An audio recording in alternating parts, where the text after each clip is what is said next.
40分。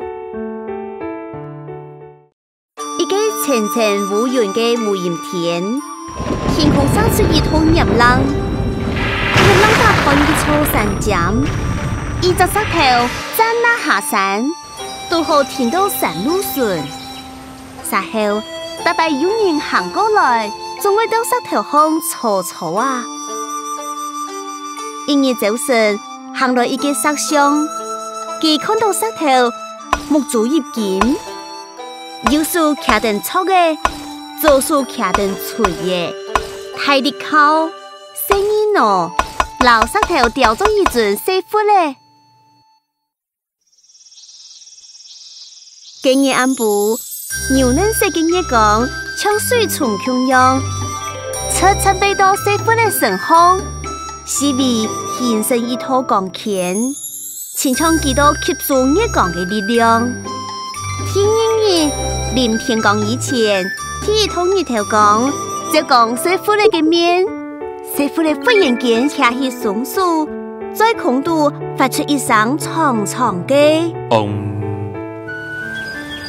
師傅你好奇嘅萬那嘅健康，佢終於看陽日嘅鼻。終於看五個潮水，感覺一切做下都安靜。師傅咧還發現，佢親太嘅歡喜，就是老人聽書。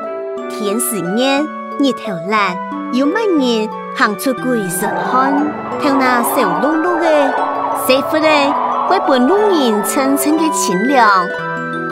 看到有人跌倒，佢俾老人扶起來。唔會本人抽爽哦。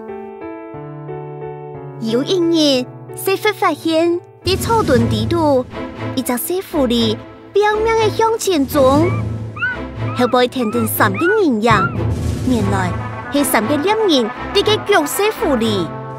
一時間，有一個獵人殺出一箭，箭爆破了空氣，眼看傅哩就係本箭殺穿。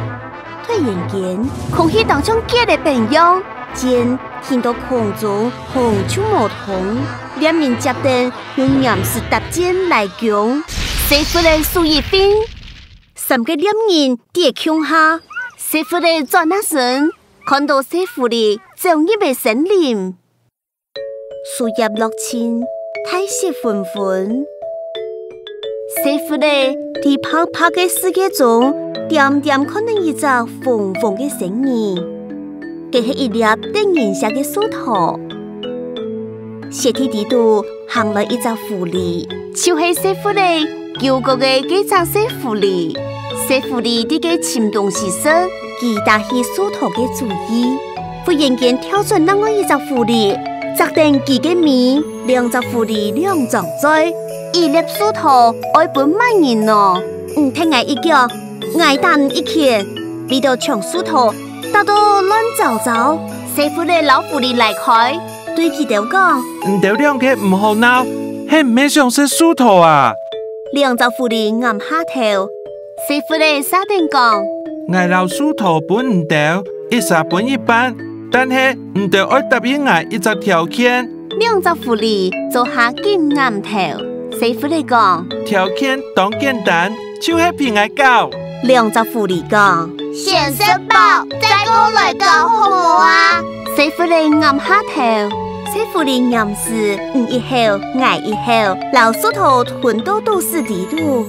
下後大家開始搞石球，睇石田，打石球，左片山，右片地，野頭大冇嘅機會，係猛搞啦！謝賢峰發現有人行過來，還帶點東西來拜呀。師傅哩趕緊坐下來，師傅哩來唔出心，只好去到師傅哩嘅兩片，加咗兩個雕像，來拜呀嘅人帶嘅3粒樹頭，一下大家全部做得食到飽嗶嗶的咧。從此以後，叫泰山一代流傳，傅哩係佛祖嘅做油田班，故說傅哩唔單止唔會餓到，也蒙人啲傅哩咧。